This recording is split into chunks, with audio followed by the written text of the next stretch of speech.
magpapakilala sa'yo. Yan! Yes! Sabi ko sa'yo, ha?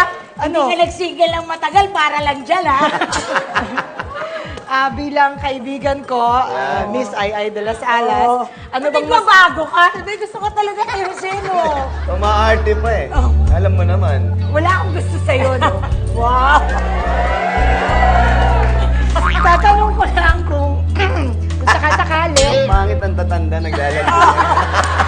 Oo, akala mo mga talubata, eh, no? Kala mo pasubol ka lang. Ito po ang bagong discovery ng GMA7.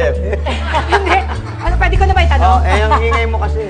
Gusto ko lang itanong kung bilang BF ko, okay ba siya sa'yo para sa akin? Gusto mo ba akong magsabi ng totoo? Pwede, isa pa. Una-una kailangan mo mag-ipon ng marami. Kasi walang-wala pa yan, ngayon ulit yan. Nagbabayad pa Yun yan. lang? Hindi, mabait na tao yan si Jose. Ah. Cute. Nakita Yun. mo naman, no, ang galing-galing sa comedy. Aha. Bagay kayo. Tsaka, mukhang responsable naman na tao. Yun lang. Kailangan importante. At higit sa lahat, mukhang sweet naman at malambing siya sa'yo. So, sa palagay mo, bigyan ko ng chance? Oo, bigyan mo ng chance kasi malay mo naman, baka walang-wala na rin.